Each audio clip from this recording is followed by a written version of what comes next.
கர்த்தருடைய பரிசுத்த நாமத்திற்கு மகிமை உண்டாகட்டும். இந்த அருமையான நல்ல நாளில் இந்த ஐக்கிய விருந்துக்கு வந்திருக்கிற உங்கள் அத்தனை பேரையும் அற்புதர் இயேசு ஊழியத்தின் சார்பாக நான் உங்களை வாழ்த்தி உங்களை வரவேற்கிறேன்.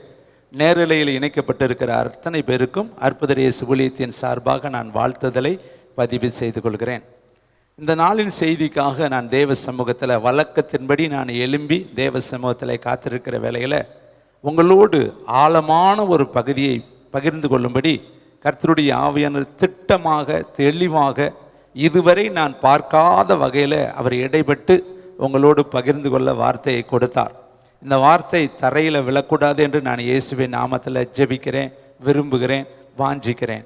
அது அப்படியே நல்ல நிலத்தில் விழுந்து உங்களுக்குள்ளே களை இல்லாதபடி முளைவிட்டு எலும்பி பூ பூத்து காய் காய்த்து இந்த வார்த்தை உலகத்தில் நன்மையாய் மாற நான் விரும்புகிறேன். கர்த்தர் அதுக்கு உதவி செய்வாராக.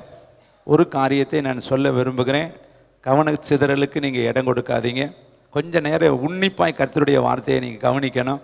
ஐத்தீகின் ஆவி இங்கே இருக்கக்கூடாது. தூக்கம் வரும், பிசாசானவன் உங்களை தூக்கப்படுத்தி உங்களை டைவர்ட் பண்ண மனநிலைமையை மாற்ற நினைப்பான். கொஞ்சம் சுறுசுறுப்பாக இந்த வார்த்தைகளை கவனிங்க. 2 கொரிந்தியர் புஸ்தகம், தேங்க்யூ வண்டர்ஃபுல் த ஹோலி ஸ்பிரிட், 6ஆம் அதிகாரம் 14ஆம் வசனத்திலிருந்து 17ஆம் வசனம் வரையும், பக்கம் நம்பர் 250வது பக்கம், புதிய ஏற்பாடு, 2 கொரிந்தியர் புஸ்தகம் 6ஆம் அதிகாரம் 14லிருந்து 18 வரையும் நான் வாசிக்கிறேன். நீங்கள் கொஞ்சம் அதை கவனிங்க. பேனா வச்சுருக்கிறப்ப நான் சொல்கிற இடத்த மட்டும் நீங்கள் டச் பண்ணுங்கள். நம்ம அதிலிருந்து தியானிக்கலாம். அந்நிய நுகத்திலே அவிவிசுவாசிகளுடன் பிணைக்கப்படாது இருப்பீர்களாக. நீதிக்கும் அநீதிக்கும் சம்பந்தம் ஏது? ஒளிக்கும் இருளுக்கும் ஐக்கியம் ஏது? கிறிஸ்துவுக்கும் பேலியாளுக்கும் இசைவு ஏது? அவிவிசுவாசிகளுடனே விசுவாசிகளுக்கு பங்கு ஏது? தேவனுடைய ஆலயத்துக்கும் விக்கிரகங்களுக்கும் சம்பந்தம் ஏது? நான் அவர்களுக்குள்ளே வாசம் பண்ணி அவர்களுக்குள்ளே உலாவி அவர்கள் தேவனாய் இருப்பேன், அவர்கள் என் ஜனமாய் இருப்பார்கள் என்று தேவன் சொன்னபடி நீங்கள் ஜீவனுள்ள தேவனுடைய ஆலயமாய் இருக்கிறீர்களே. ஆனபடியால் நீங்கள் அவர்கள் நடுவில் இருந்து புறப்பட்டு பிரிந்து போய் அசுத்தமானதை தொடாதருங்கள் என்று கர்த்தர் சொல்லுகிறார்.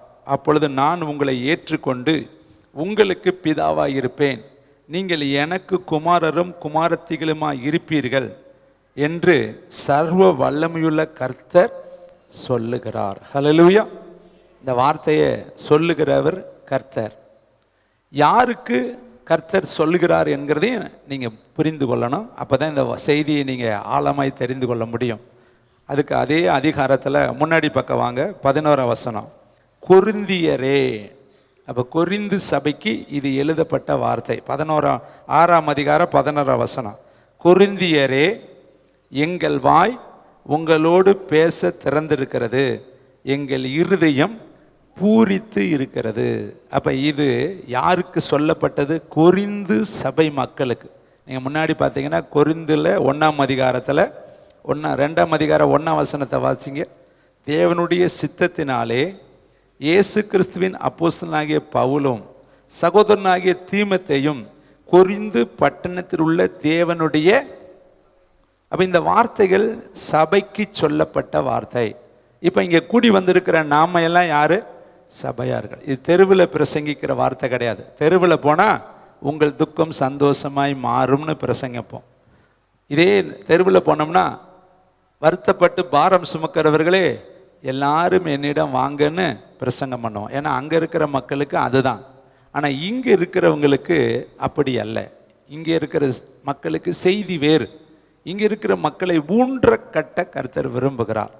இப்போ பாருங்களேன், ஒரு செடியை வச்சு அதை பலன் கொடுக்கணும்னா அதுக்கு நிறைய போசாக்கு கொடுக்கணும், ஊட்டச்சத்து கொடுக்கணும், அதுக்கு களை கத்திரிக்கணும், அதில் இருக்கிற தேவையில்லாத காரியத்தை பிடுங்கி அது எப்படி செய்தால் கனி கொடுக்குமோ அதற்கு ஏற்ற விதத்தில் என்ன பண்ணுவாங்க விவசாயிகள், அதனுடைய உரிமையாளர்கள் அதை சுத்திகரித்து அதை கனி கொடுக்க வைப்பாங்க.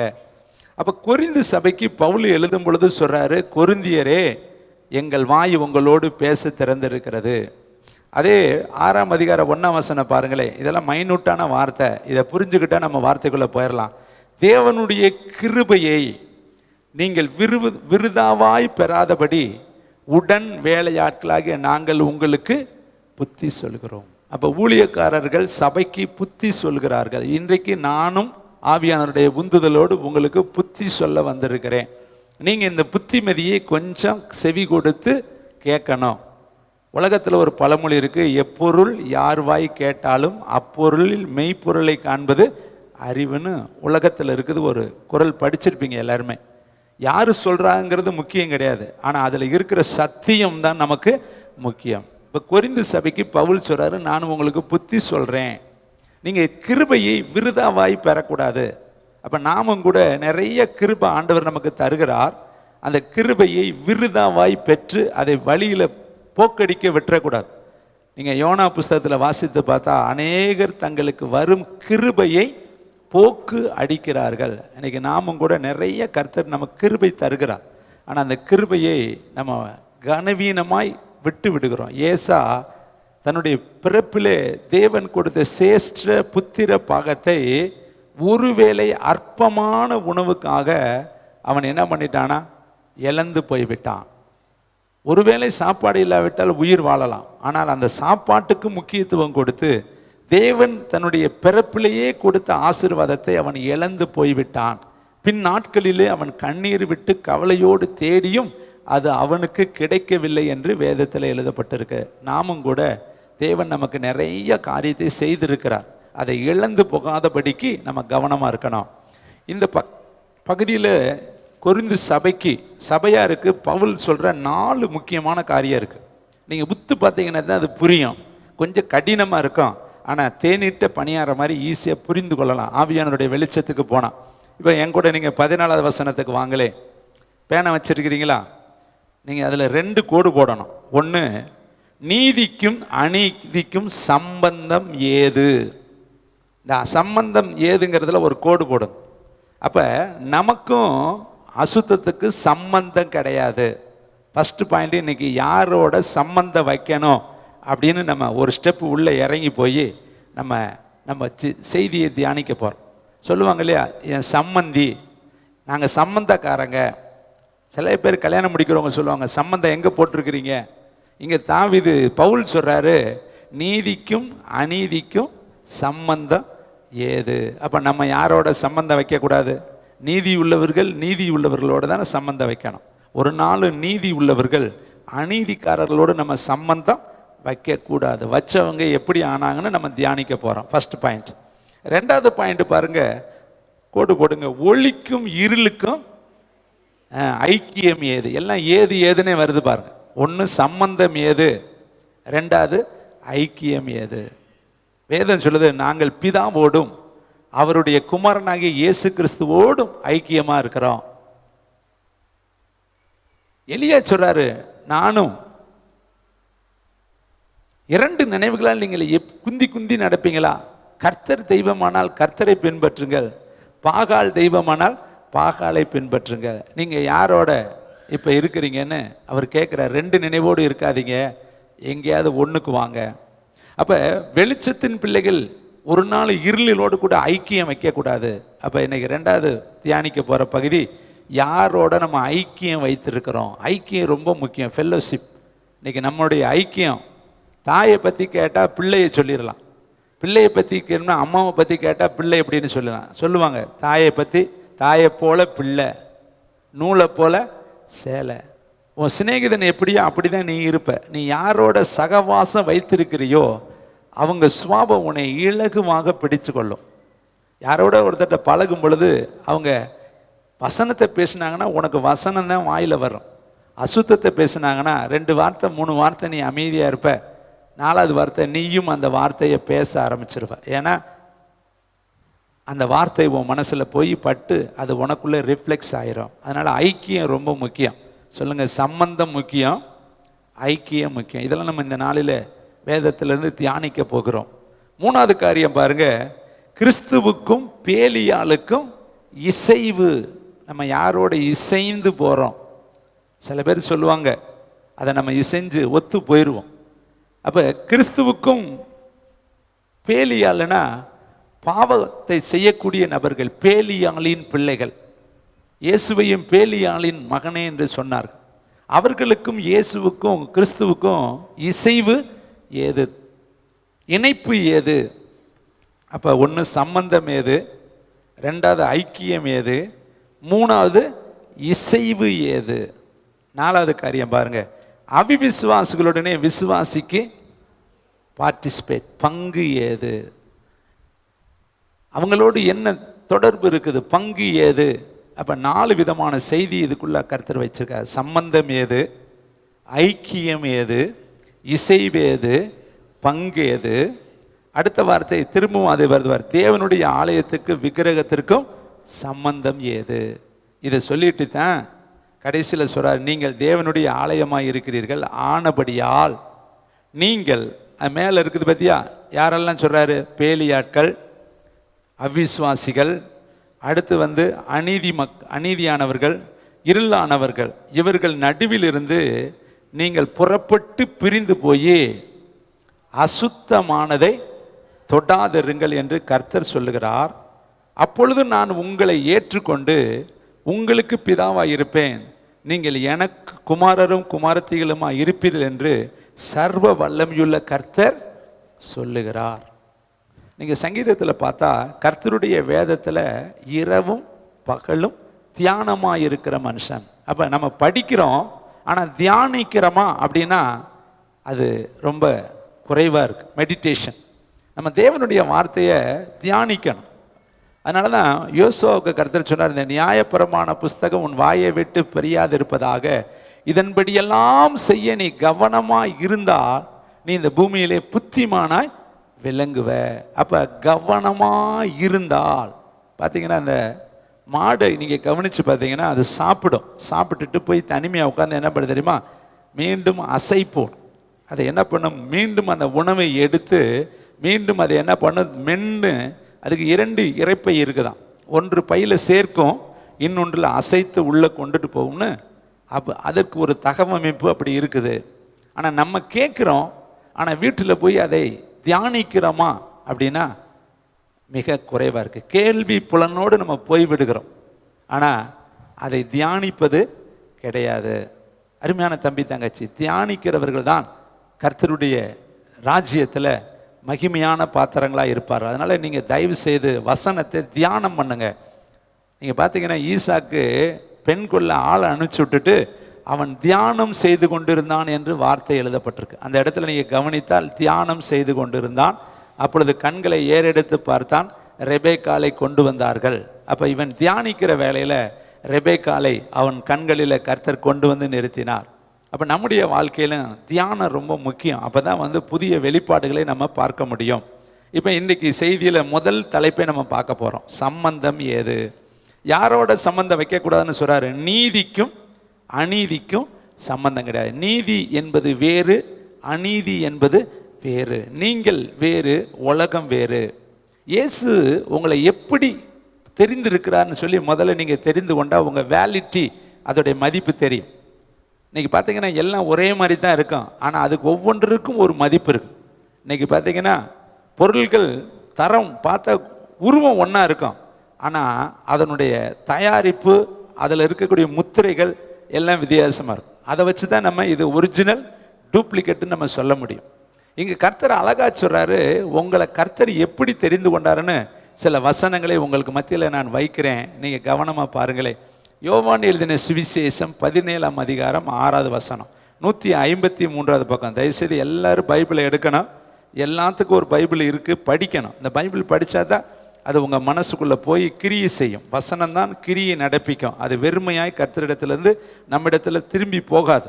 யோவான் 17:6வது வசனத்தை வாசிக்கலாமா? நீர் உலகத்தில் தெரிந்தெடுத்து எனக்கு தந்த மனுஷருக்கு உம்முடைய நாமத்தை வெளிப்படுத்தினேன். அவர்கள் உம்முடையவர்களாய் இருந்தார்கள், அவர்களை எனக்கு தந்தீர், அவர்கள் உம்முடைய வசனத்தை கை கொண்டு இருக்கிறார்கள். இது ரொம்ப எவ்வளோ அருமையான ஒரு வார்த்தை. நீர் உலகத்தில் தெரிந்தெடுத்து எனக்கு தந்த மனுஷருக்கு உம்முடைய நாமத்தை வெளிப்படுத்தினேன். அப்போ முதன்னு கர்த்தர் நம்மளை தெரிந்தெடுத்து நம்மளை கொண்டு வந்தாராம். அப்போ நீங்களாக வரல, பிதா உங்களை தெரிந்தெடுத்தார். வசனம் சொல்லுது, ஒருவன் பிதாவாகிய தேவன் ஒருவனை இழுத்து கொள்ளாவிட்டா, யோவான் 6:44, அவன் என்னிடத்தில் வரமாட்டான். நீங்கள் நல்லா கவனிங்க. 127 நாடுகள் ஆகாஸ்வேர் ராஜாவுக்கு இருந்துச்சு. அந்த 127 நாடுகளில் ஒரே ஒரு ராணியை தான் ராணியாக்க முடியும். ஒரு போஸ்ட்டுக்கு 127 நாடுகளிலிருந்து இன்டர்வியூ நடக்குது. அதுக்கு லட்சக்கணக்கான, ஆயிரக்கணக்கான, நூற்றுக்கணக்கான கன்னி பெண்கள் கொண்டு வரப்பட்டார்கள். ஆனால் செலக்டட் பர்சன் ஒருத்தருக்கு தான் கிரீடம். ஆனால் அதற்குன்னு வரவழைக்கப்பட்டவர்கள் 100க்கு அதிகமானவர்கள், 1000த்திற்கும் அதிகமானவர்கள், லட்சத்திற்கும் அதிகமானவர்கள் 127 நாடுகளிலிருந்து கொண்டு வரப்பட்டார்கள். ஒரு வருஷம் சுத்திகரிக்கப்பட்டார்கள். எல்லாருக்குமே சுத்திகரிப்பு இருந்துச்சு. ஒரே விதமான சுத்திகரிப்பு தான். எல்லாரும் ஒரு இடத்துல தான் தங்கினார்கள். எல்லாருக்கும் ஒரே விதமான உணவு கொடுக்கப்பட்டுச்சு. எல்லாரும் ஒரே அரண்மனையில் தங்கியிருந்தார்கள். ஆனால் ராஜா கிட்ட பிரவேசிக்கும் பொழுது யாருடைய கண்களில், எந்த மகளுக்கு அந்த ராஜாவுடைய கண்களில் தயவு கிடைச்சிச்சோ அவள் மட்டும்தான் ராணியாக முடிசூட்டப்பட்டாள். மற்ற எல்லா பெண்களும் அந்த மாடத்திற்கு கொண்டு போகப்பட்டார்கள். அதற்கு பின்னாடி அவர்கள் ராஜா கூப்பிட்டாலே ஒழிய அவர்கள் வர முடியாது. பின் பக்கத்தில் கொண்டு போய் அடைக்கப்பட்டார்கள். சிறை வாசம் போல தனிமையான ஒரு இடத்துல கொண்டு போய் அடைக்கப்பட்டார்கள், ஒதுக்கி வைக்கப்பட்டார்கள். ஆனால் அத்தனை கன்னி பெண்களையும் ஒரே ஒரு நபர் மட்டும்தான் செலக்டட். கைத்தட்டி கர்த்தருக்கு நன்றி சொல்லுங்க. ஒருத்தருக்கு தான் அந்த வாய்ப்பு. ஆனால் அழைக்கப்பட்டவர்கள் 1000 இருக்கலாம், 2000 இருக்கலாம், 5000 இருக்கலாம், 10,000 இருக்கலாம், லட்சமாக இருக்கலாம். ஆனால் செலக்டட் பர்சன் ஒருத்தர் மட்டும்தான். அதே போல் இந்த உலகத்தில் இவ்வளவு கோடிக்கணக்கான ஜனங்கள் இருக்கிற இந்த உலகத்தில் உங்களையும் என்னையும் கர்த்தர் தெரிந்து கொண்டார். கைத்தட்டி. அப்போ நீ யாரு? தெரிந்து கொள்ளப்பட்ட ராஜரீக ஆசாரிய கூட்டம். விசுவாசிக்கிறீங்களா? முதல்ல நீ தெரிந்து கொள்ள வேண்டிய ஒரு சத்தியம், நான் தெரிந்து கொள்ளப்பட்டவள். கர்த்தர் என்னை தெரிந்து கொண்டார். எப்படி எஸ்தரை அவ்வளவு பெண்களுக்கு நடுவில் ராஜாத்தியாய் தெரிந்து கொண்டாரோ, அதுபோல நீங்கள் இருக்கிற கிராமத்தில் கர்த்தர் உங்களை அவருக்கென்று, பாருங்க வசனத்தை வாசிங்க, நீர் உலகத்தில், நீர் கிராமத்தில், நீர் பட்டணத்தில், நீர் தெருவில், நீர் வீட்டில் தெரிந்தெடுத்து எனக்கு தந்த மனுஷருக்கு உம்முடைய நாமத்தை வெளிப்படுத்தினேன்.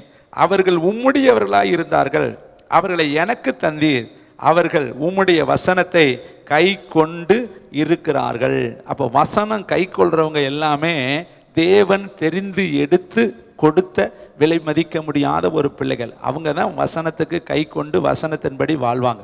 அப்போ நீங்கள் வசனத்தை கை கொண்டு வசனத்தின்படி நடந்தீங்கன்னா நீங்கள் தெரிந்து கொள்ள வேண்டியது, நானாக வசனத்தை படிக்கலை, இது வசனத்தை நீ படித்து புரிஞ்சு கொள்ள முடியாது. கர்த்தர் இதை ஒருத்தனுக்கு விலைக்கு காண்பிக்காவிட்டா பெற்றுக்கொள்ள முடியாது. பார்த்தீங்கன்னா காந்தேக மந்திரி அவன் படிச்சுக்கிட்டு இருக்கான். ஏசையா தீர்க்கதரிசி 53ஆம் அதிகாரம். அங்கே ஓடிக்கிட்டு இருக்கிற பிலிப்பு கேட்குறாரு, ஏதாவது உனக்கு புரியுதான்னு கேட்டால் அவன் சொன்னேன், ஒருத்தன் எனக்கு சொல்லாவிட்டால் எனக்கு எப்படி புரியும்? இந்த தீர்க்கதரிசி யாரை பற்றி சொல்கிறாரு எனக்கு தெரியல, நீ ஏறிய ரதத்தில் உட்காந்து எனக்கு சொல்லுங்கும் பொழுது அவன் ஏறி அமர்ந்து இயேசுவை குறித்து பிரசங்கித்தான்.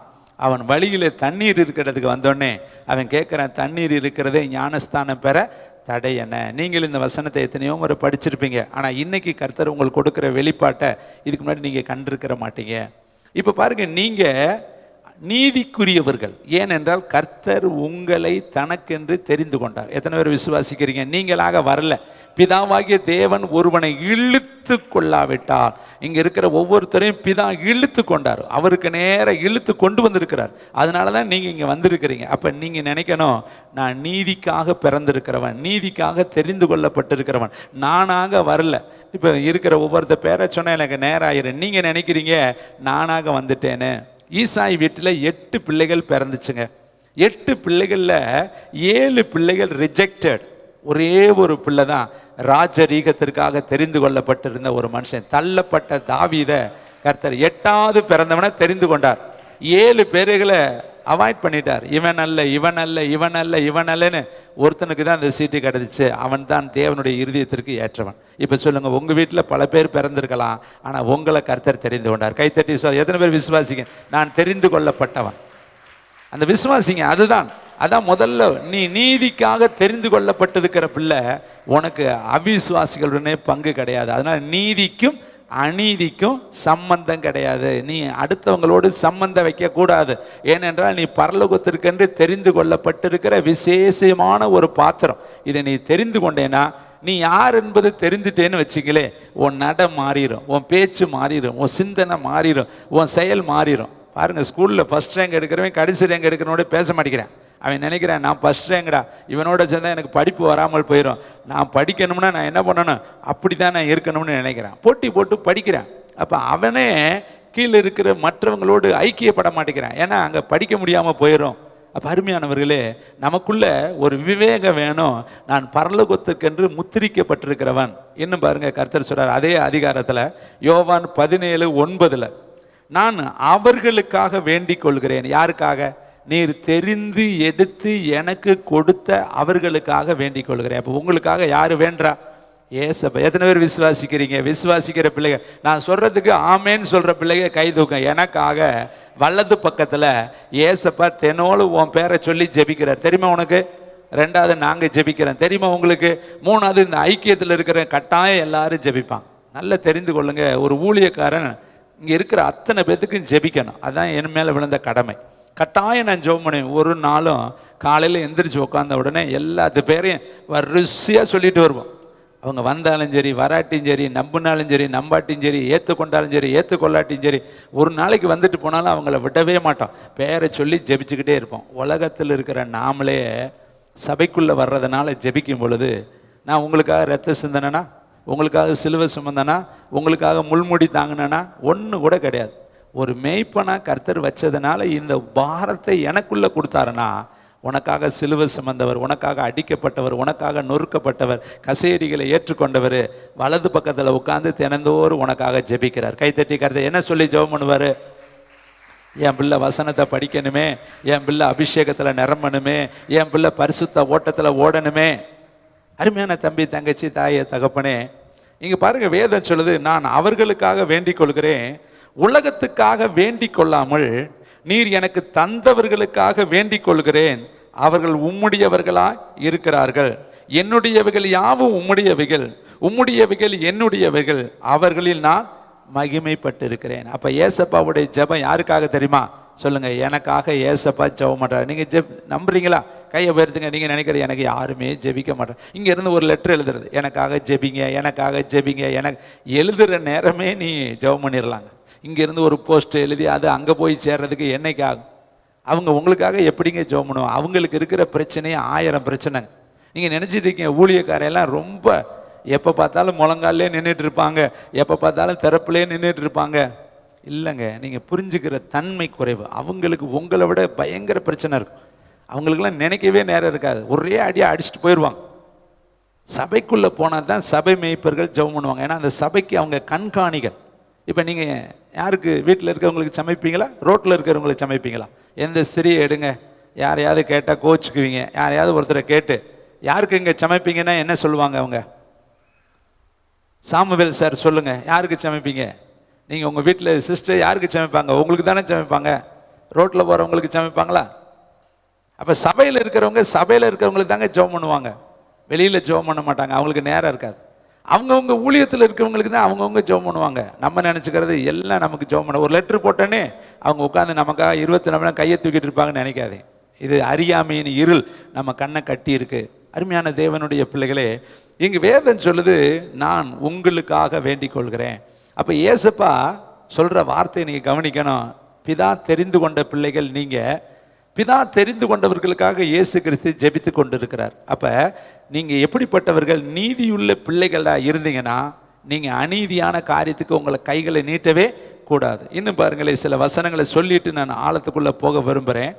அடுத்த வசனத்தை பாருங்கள், 11ஆம் அதிகாரம் 11வது வசனம். அதே அதிகாரத்தில் யோவான் 17ஆம் அதிகாரம் 11ஆம் வசனம். ஒரு வசனத்திலே, நான் இனி உலகத்தில் இரேன், இவர்கள் உலகத்தில் இருக்கிறார்கள், நான் உம்மிடத்திற்கு வருகிறேன். பரிசுத்த பிதாவே, நீர் எனக்கு தந்தவர்கள். நீங்க தாங்க இதை வாசிக்கணும். நம்மை போல. அப்ப சபை எப்படி இருக்கணும்? நாங்கள் பவுலை சேர்ந்தவர்கள், நாங்கள் அப்போல்லை சேர்ந்தவர்கள், நாங்கள் மத்தேயை சார்ந்தவர்கள், நாங்கள் லேவியை சார்ந்தவர்கள், நாங்கள் ஆரோனை சார்ந்தவர்கள். எப்படியா? அவர் என்ன சொல்றார்? நானும் பிதாவும் ஒன்றாய் இருக்கிறது போல நீர் எனக்கு தந்தவர்கள் நம்மை போல ஒன்றாய் இருக்கும்படி நீர் அவர்களை உம்முடைய நாமத்தினாலே காத்துக்கொள். அப்போ ஏசப்போடைய ஜெபம் என்ன? ஒன்றா நம்ம இருக்கணும். பக்கத்தில் பார்த்து சொல்லுங்க, நம்ம எல்லாரும் எப்படி இருக்கணும்? ஒன்றா இருக்கணும். அதுதான் தேவன் விரும்புகிறார். அதனால தான் சகோதரத்துவம் உங்கள் நடுவிலே நிலைத்து இருக்க கடவுது. அதனால இன்னைக்கு உங்க சகோதரத்துவத்தை புதுப்பித்துக் கொள்ளுங்க. இன்னைக்கு நாள் நல்ல பேசுங்க, கை கொடுத்து 2 நிமிஷம் சிஸ்டர் நான் உங்களை நேசிக்கிறேன்னு சொல்லுங்க. ஒன்றும் தப்பு கிடையாது. இப்படி சொல்லிட்டார் பிரதர், இங்கிட்டு போய் சொல்லிடாதீங்க, பெரிய வம்பா போயிடும். உங்கள் நடுவில் சொல்லுங்க, சகோதரிகள் சொல்லுங்க, சகோதரர்கள் சொல்லுங்க, உங்க பிரச்சனை என்கிட்ட சொல்லுங்க பிரதர், நான் ஜெபிக்கிறேன்னு கேளுங்க. அப்பதான் சொல்லுவாங்க. சிலர் சொல்ல மாட்டாங்க, ஆனா நீங்க கேட்டீங்கன்னா சிநேகிதன் எல்லா காலத்திலையும் சிநேகிப்பான். தயவுசெய்து அடுத்தவங்களுடைய பாரத்தை கொஞ்சம் சுமந்துட்டு போங்க. வந்த வாக்கில் போகாதீங்க.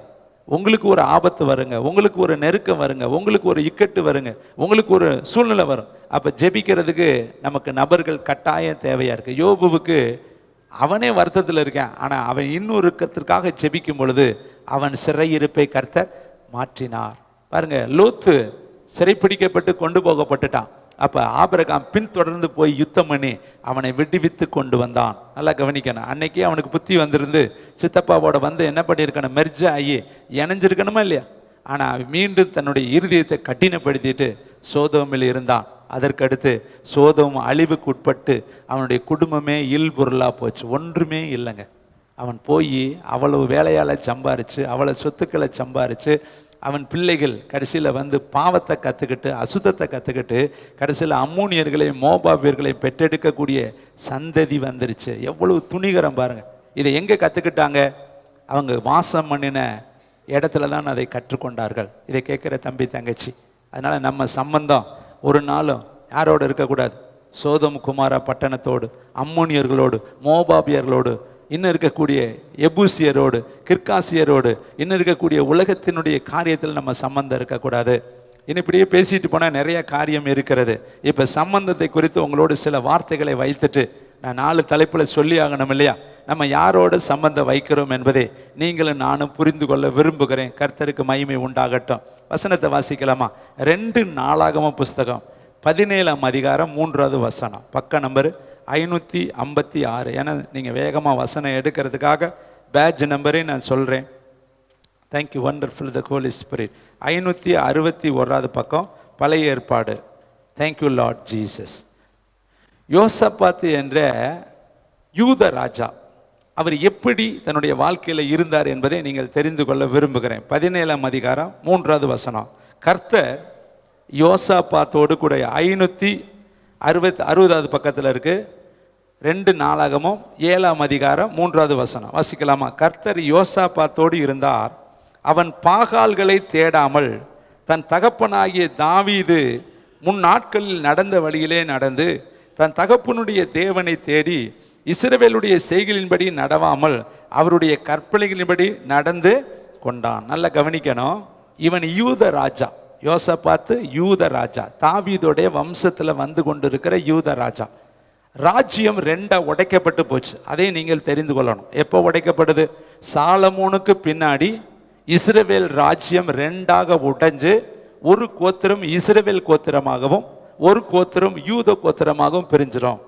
இஸ்ரவேல் கோத்திரத்தில் 10 பேர், 10 கோத்திரங்கள் சேர்ந்தது இஸ்ரவேல் என்றும், ஒரே ஒரு கோத்திரம் தனியாக இருக்கிறது யூத கோத்திரம் என்று இஸ்ரவேல் மக்கள் உடைக்கப்படுவார்கள். ஏனென்றால் சாலமோன் செய்த தவறுனால, அவருடைய மகன் செய்த தவறுனால ராஜ்யம் உடைக்கப்பட்டு சிதைக்கப்பட்டு பிரிஞ்சு போயிடும். அதிலிருந்து பார்த்தீங்கன்னா வேதத்தில் இஸ்ரவேல் ராஜா, யூத ராஜா, இஸ்ரவேல் ராஜா, யூத, இதில் எல்லா பேருக்கு தடுமாறி யார் இஸ்ரவேல் ராஜா யார் யூத ராஜான்னு தெரியாமல் மக்கள் கன்ஃபியூஸ் ஆயிடுறாங்க.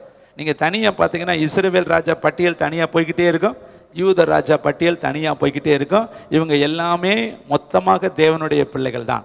ஆனால் அவர்கள் இருக்கிற இடமும் வழிபடுகிற முறையும் தான் வித்தியாசமாக இருக்கும். அதைத்தான் நம்ம கவனிக்கணும். இப்போ யூதாவை சேர்ந்த ராஜா யோசபாத்து, அவர் எப்படி இருந்தார்னு வசனம் சொல்லுது பாருங்க. 4வது வசனம், தன் தகப்பனுடைய தேவனை தேடி இஸ்ரவேலுடைய செய்கைகளின்படி நடவாமல் அவருடைய கற்பனையின்படி நடந்து கொண்டான். இவன் யூத ராஜா, யூதாக்களின் ராஜாவாகிய தாவீது நடந்தது போல, யூதாவினுடைய உண்மையான ராஜாக்கள் நடந்தது போல, ஆசா நடந்தது போல, இன்னும் எசேக்கியா நடந்தது போல, இவன் உண்மையான வழியில நடக்கிறான். ஆனா யார் வழியில நடக்கல?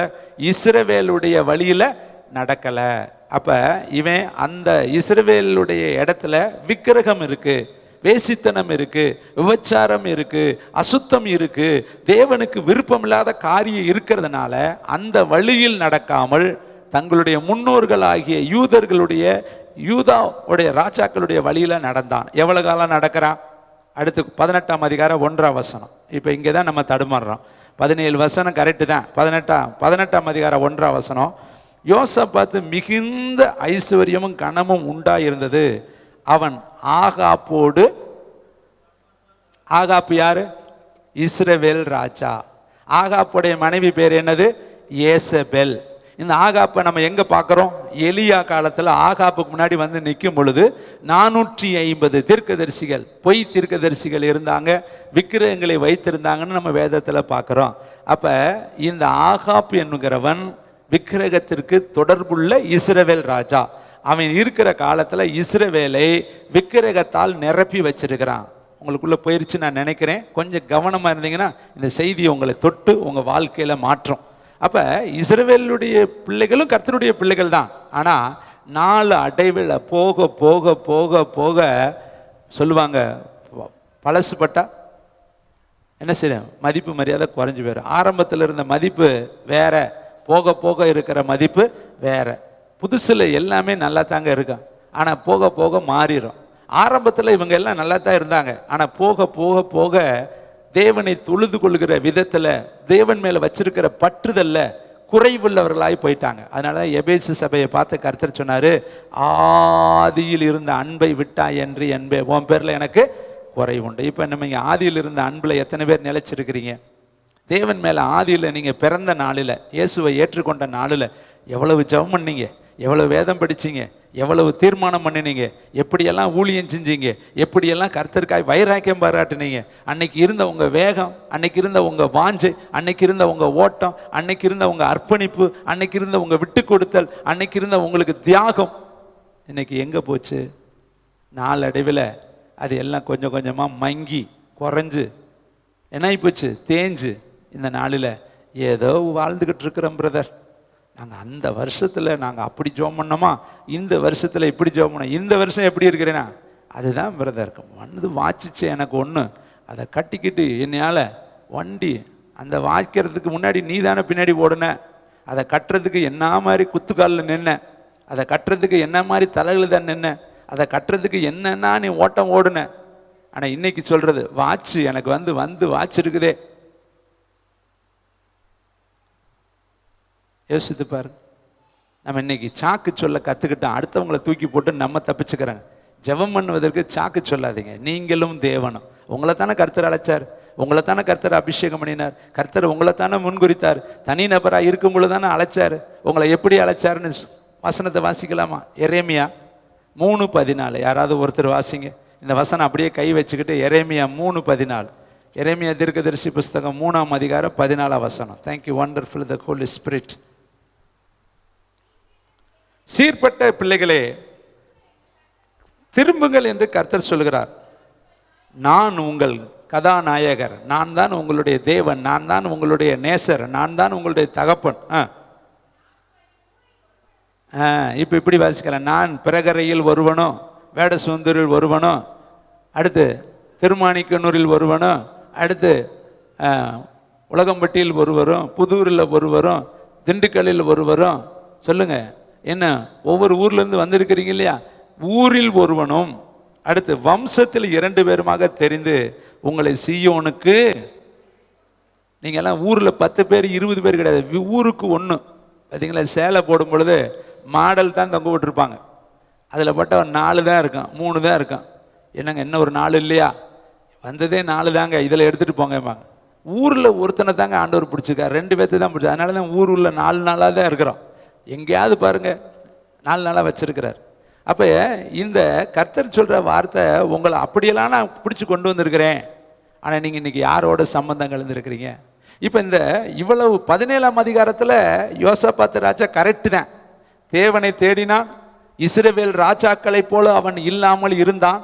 ஆனால் 18ஆம் வசனத்துக்கு வரும்பொழுது, 18ஆம் அதிகாரத்துக்கு வரும்பொழுது மிகுந்த ஐஸ்வர்யமும் கனமும் உண்டாயிருந்தது.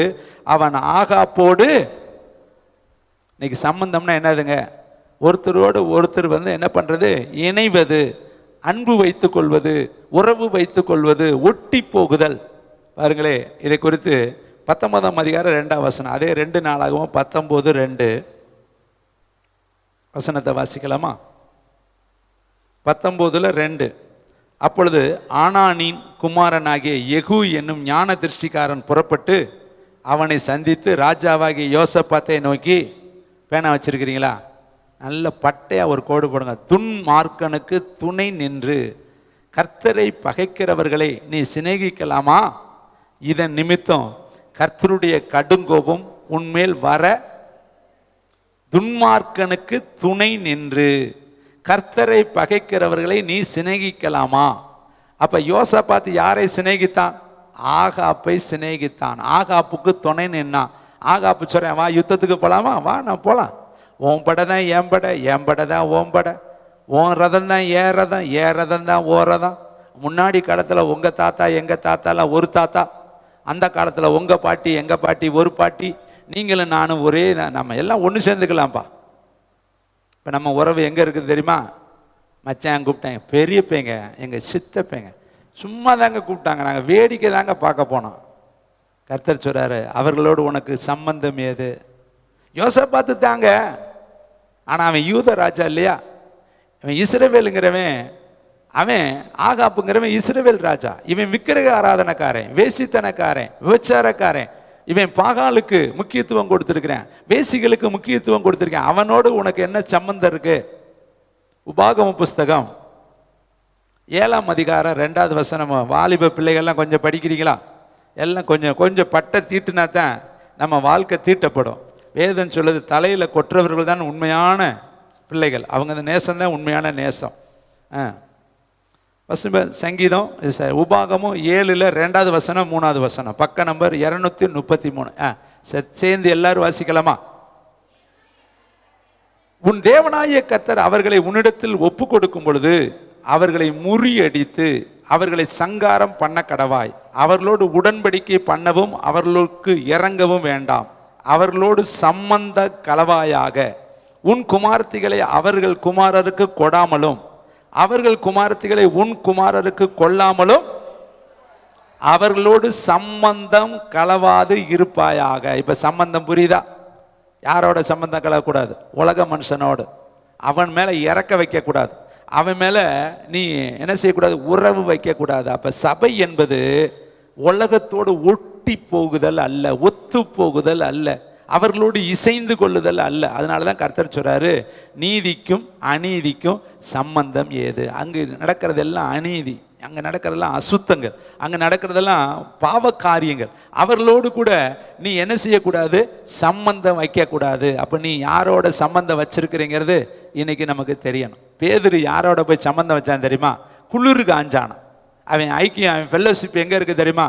குளிர் காயிற கூட்டத்தில் உட்கார்ந்த உடனே இயேசுவை 3 முறை என்ன செஞ்சுட்டான்? மறுதளிச்சிட்டான். இப்போ கர்த்தர் எவ்வளோ அழகாக எழுதி வச்சிருக்கிறாரு பாருங்களேன். இன்னும் பாருங்க, இன்னொரு ராஜா எங்கே சம்பந்தம் கலந்தார்? 1 ராஜாக்கள் புஸ்தகம் 3ஆம் அதிகாரம் 1ஆம் வசனம். கொஞ்சம் வசனத்தை எடுங்க. வசனம் தான் நம்மளோடு பேசும், வசனம் தான் சத்தியம், வசனம் தான் ஜீவன், வசனம் தான் இருபுறமும் கருக்குள்ள பட்டயம். 1 ராஜாக்கள் 3ஆம் அதிகாரம் 1வது வசனம் வாசிக்கலாமா? 428வது பக்கம் கவனிங்க. பார்வோன் எகிப்தின் ராஜாவோடு என்ன கலந்தார்? சம்பந்தம்னு என்னது? சம்பந்தி ஆகிக்கிட்டார். ஓம் பொண்ணை எனக்கு கொடு, என் பொண்ணை உனக்கு கொடு, நீ நான். எகிப்துக்காரன் யார்? வேதம் சொல்லுது, எகிப்தின் நிழலில் கூட ஒதுங்காத, எகிப்தின் குதிரைகளை நம்பாத, எகிப்துக்கு போகாத. ஏன்னா நீ ஒரு காலத்தில் அங்கே அடிமையாக இருந்த. அவன் 430 வருஷம் உன்னை அடிமைப்படுத்தினான். முகமுகமாக சாலமோனுக்கு சொன்னார். வசனத்தை வாசிங்க. 11ஆம் அதிகாரம் 1 ராஜாக்கள் 11:2. தேங்க்யூ வண்டர்ஃபுல் த ஹோலி ஸ்பிரிட். 11:2. கர்த்தர் இஸ்ரவேல் புத்திரரை நோக்கி, நீங்கள் அவர்கள் அண்டைக்கும் அவர்கள் உங்கள் அண்டைக்கும் பிரவேசிக்கலாகாது. அவர்கள் நிச்சயமாய் தங்கள் தேவர்களை பின்பற்றும்படி உங்கள் இருதயத்தை சாய பண்ணுவார்கள் என்று சொல்லி இருந்தார். சாலமோன் அவர்கள் மேல் ஆசை வைத்து அவர்களோடு முதலாவது சம்பந்தம் ஏது? ஐக்கியம் ஏது? இப்போ சாலமோன் யாரோட சம்பந்தம் வச்சுட்டான்? எகிப்தினோட. உலகத்தில் இருக்கிற 1000 மனைவிங்க அவனுக்கு. சாலமோனுக்கு மனைவிகள் மட்டும் 1000 மனைவிகள். 1000 ஒரு வருஷத்துக்கே 365 நாள். நான் யோசித்து பார்க்குறேன், 1000 மனைவிகிட்ட பேசுறதுக்கு இவனுக்கு ஏது நாள்? 3 வருஷத்துக்கு ஒரு ஆட்டத்தை ஒரு மனைவியவே அவனால் பார்க்க முடியும். 1000 மனைவியை வச்சிருந்தானா என் புத்தி எப்படி இருக்கு?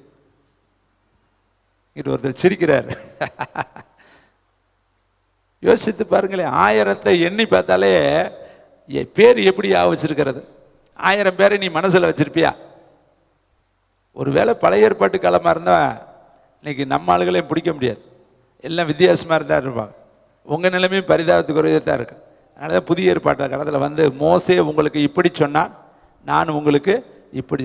பெண்ணை இச்சையோடு பார்க்கிற எவனும் விபச்சார செய்து ஆயிற்று. ஸ்திரியை தொடாமல் இருப்பது மனுஷனுக்கு நலம். ஜெபத்திற்கு உபவாசத்திற்கு தவிர ஒருவரை ஒருவர் விட்டு பிரியக்கூடாது. பார்த்தீங்களா எவ்வளோ கண்டிஷன் புதிய ஏற்பாட்டில். பழைய ஏற்பாட்டு காலத்தாக இருந்தால் அன்கண்ட்ரோல், என்ன வேணாலும் பண்ணிக்கலாம், எப்படி வேணாலும் இருந்துக்கலாம். ஆனால் எப்படியாவது கர்த்தர் மனம் திரும்பத்தான் ஒரு வாய்ப்பை கொடுத்தார். அருமையானவர்களே, இங்கே சாலமோனுடைய இருதயத்தை யார் வலிவி போக செய்ததான் பாருங்களேன். வேதம் சொல்லுது 3வது வசனம் 11:3, அவனுக்கு பிரபுக்கள் குலமான 700 மறுமனை ஆட்டிகளும் 300 மறுமனை ஆட்டிகளும் இருந்தார்கள். அவனுடைய ஸ்திரீகள் அவன் இருதயத்தை யார் வலுவ செய்வா? பேசி பேசி பேசி பேசி பேசி அவன் என்ன பண்ண பாரு. சாலமோன் வயது சென்ற பொழுது அவனுடைய மனைவிகள் அவன் இருதயத்தை அந்நிய தேவர்களை பின்பற்றும்படி சாய பண்ணினார்கள். அதனால் அவனுடைய இருதயம் அவன் தகப்பனாகிய தாவீதின் இருதயத்தை போல தன் தேவனாகிய கர்த்தரோடு உத்தமமாய் இருக்கவில்லை. சாலமோன் சீதோனியரின் தேவியாகிய அஸ்தரோத்தையும் அம்மோனியரின் அருவருப்பாகிய மில்கோமையும் பின்பற்றினான். சாலமோன் தன் தகப்பனாகிய தாவீதை போல கர்த்தரை பூரணமாய் பின்பற்றாமல் கர்த்தரின் பார்வைக்கு பொல்லாப்பானதை இவன் பொல்லாப்பானதை செய்வதற்கு காரணம் என்ன? ஐக்கியம், சம்பந்தம். இன்னைக்கு நீங்களும் யாரோட ஐக்கியம் வச்சிருக்கிறீங்க? யாரோட நீங்கள் அதிகமாக பேசுகிறீங்க? யாரோட நீங்கள் உறவாடி கொண்டு இருக்கிறீங்க? யார் உங்களுக்கு சிநேகிதர்? யாரிடத்தில் உங்களுடைய கவலைகளை சொல்கிறீங்க? யாரிடத்தில் உங்களுடைய குடும்ப காரியங்களை பகிர்ந்து கொள்கிறீங்க? யாரை உங்கள் வீட்டுக்கு அதிகமாக வரவழைக்கிறீங்க? யாரிடத்தில் நேரத்தை நீங்கள் ஸ்பெண்ட் பண்ணுறீங்களோ அவங்களாகவே நீங்கள் மாறிடுவீங்க தேவனுடைய பிள்ளை. அதனால தான் சம்பந்தத்தை குறித்து இன்னைக்கு கர்த்தர் பேசுகிறார். நீ அதனால் தனிமையாக இருந்தாலும் கண்டவங்களோடு சம்பந்தம் வைக்காத, அமைதியாக உட்காந்துரு. கர்த்தர் தான் உனக்கு சம்பந்தக்காரர். கர்த்தர் தான் உனக்கு ஐக்கியத்திற்கு ஏற்புடையவர். அருமையானவர்களே, இன்னைக்கு நமக்கு கால் வச்ச இடம் இல்லைன்னு சொன்னது. எல்லாரையும் மாமாங்கிறது, எல்லாரையும் அத்தைங்கிறது, எல்லாரையும் மச்சுன்னு பார்த்துருக்கிறீங்களா? இப்படியே பேசி நம்ம பெற்றோர் பழக்கி விட்டுருக்காங்க. மாமானு கூப்பிடு, மாமானு கூப்பிடு, மச்சானு கூப்பிடு. இப்படிதான் எவனையும் அண்ணேன்னு கூப்பிட சொல்லி தரதில்ல, இவனையும் சொல்கிறது மாமானு கூப்பிட்றான். அவன் அப்புறம் மாமா மாமான்ட்டே வந்துக்கிட்டே இருக்கேன். கடந்த வாரத்திலே சொன்னேன், எக்காரணம் முன்னிட்டும் தேர்ட் பர்சன் உங்கள் வீட்டினுடைய எல்லைகளை தொடக்கூடாது. ஏனென்றால் அவர்கள் நிமித்தம் அந்த ஆவிகள் உங்கள் வீட்டுக்குள்ளே வரும். ஒரு மனுஷனுக்குள்ளே 2000 ஆவி இருக்குதுங்க. ஒரே ஒருத்தர் தாங்க, ஆனால் அவங்களுக்குள்ளே எத்தனை ஆவி இருக்குதா? 2000 ஆவி. அப்போ ஒரு வீட்டுக்கு ஒருத்தன் வந்தேன், அவங்க கூட 8 பிசாசு வருது. கல்லலிலிருந்து ஒருத்தன் வந்தேன், 2000 பிசாசு வருது. லேகியோன் வருது. நம்ம நினைக்கிறோம் ஆளைத்தான் பார்ப்போம், ஆளுக்குள்ளே இருக்கிற ஆவியை பார்த்தோமா? ஆவிகளை பகுத்து பார்த்தோமா? ஆவிகளுக்குள்ளே என்ன இருக்குன்னு நம்ம பார்த்தோமா? ஒரு நபருக்குள்ளே ஆவி இருக்கு. உங்கள் வீட்டுக்குள்ளே வர்றவங்களுக்குள்ள என்ன ஆவின்னு பார்த்துருக்கிறீங்களா? அவனை கூப்பிட்டு மாமாங்கிறது, மச்சாங்கிறது, சித்தப்பாங்கிறது, பெரியப்பாங்கிறது, அவனை கூப்பிட்டு நடுமண தாளிக்க வச்சேன்னா அந்த ஆவிக்கும் சேர்த்து நீ உட்கார வச்சிருக்கேன்னு அர்த்தம். இதை கேட்குற தம்பி தங்கச்சி, யாரோட சம்பந்தம் வச்சிருக்கிற? நீ யாரோட ஐக்கியம் வச்சிருக்கிற? யாரோட உன்னுடைய நேரத்தை செலவிடுற? அவன்கிட்ட சொல்லிக்கிட்டே இருக்கிறது போனை போட்டு, எங்கள் அப்பா இப்படி, என் புருஷன் இப்படி, என் பிள்ளை இப்படி, நாங்கள் இவ்வளோதான் சம்பளம் வாங்குறோம், 10ல் ஓட்டம் இல்லை. யார்கிட்ட சொல்லிக்கிட்டு இருக்க? சம்பந்தத்தை எங்கே வச்சிருக்கிற? யாரோட உன்னுடைய சவகாசம்? பாருங்க, யோசபாத் ராஜாவுக்கு எதுக்குங்க ஆகாப் இஸ்ரவேல் ராஜாவோட என்ன தொடர்பு இருக்கு? இவன் வேற இவன் வேற, முன்னாடி பிரிச்சுட்டாரே. இது இஸ்ரவேல் ராஜாவுடைய சுபாவம் வேறு, யூத ராஜாவுடைய சுபாவம் வேறு. சாலமோனுடைய சுபாவம் வேறு. எகிப்தின் பெண்களோடு அவனுக்கு என்ன ஐக்கியம் இருக்கு? ஏன் அந்த பெண்களை, இஸ்ரவேலில் பெண்கள் இல்லையா? யூதாவில் பெண்கள் இல்லையா? இவன் ஏன் எகிப்திய பெண்களை நாடி போய் அவர்களோடு ஐக்கியம் வைத்தான்? அந்த ஐக்கியம் என்ன பண்ணுச்சு தெரியுமா? கடைசியில் தேவனுடைய ஆலயத்தை இடிப்பதற்கு அது காரணமா போச்சு. நீங்கள் இன்னைக்கு ஊழியம் உடைப்பதற்கு, ஜெபம் உடைவதற்கு, வேதம் உடைவதற்கு, நம்முடைய வாழ்க்கையில் பரிசுத்த உடைவதற்கு நம்ம ஐக்கியம் ரொம்ப முக்கியம் தம்பி தங்கச்சி. அதனால தயவு செய்து உங்கள் சம்பந்தத்தையும் உங்கள் ஐக்கியத்தையும் கர்த்தருக்குள்ளே பலப்படுத்தும்படி நான் கேட்டுக்கொள்கிறேன். அடுத்து பாருங்களே, ஆதியாகமம் 34:9. தேங்க்யூ வண்டர்ஃபுல் த ஹோலி ஸ்பிரிட். ஆதியாகமம் 34:9. தேங்க்யூ வண்டர்ஃபுல் த ஹோலி ஸ்பிரிட். கொஞ்சம் வசனத்தை எடுப்போம். நீங்கள் எங்களோடு சம்பந்தம் கலந்து உங்கள் குமாரத்திகளை எங்களுக்கு கொடுத்து எங்கள் வாசிமா எங்கள் குமாரத்திகளை உங்களுக்கு கொடுத்து எங்களோடு வாசம் பண்ணுங்கள். தேசம் உங்களுக்கு முன்பாக இருக்கு, இதிலே குடியிருந்து வியாபாரம் பண்ணி பொருள் சம்பாதித்து கை கொண்டிருங்கள் என்றான். சீகேமும் அவன் தகப்பனும் அவள் சகோதரனையும் நோக்கி, உங்கள் கண்களில் எனக்கு தயவு கிடைக்க வேண்டும், நீங்கள் என்னிடத்தில் எதை கேட்டாலும் தருகிறேன் என்றான். பரிசமும் வெகுமதியும் நீங்கள் எவ்வளவு கேட்டாலும் உங்கள் சொற்படி தருகிறேன், அந்த பெண்ணை மாத்திரம் எனக்கு மனைவியாக கொடுக்க வேண்டும். இந்த கதை உங்களுக்கு தெரியும். யாக்கோப்புக்கு 12 பையங்க, ஒரே ஒரு பொம்பளை பிள்ளை தீனாள். என்னானா இந்த தீனாளுக்கு என்ன ஆவி இருந்துச்சு தெரியுமா?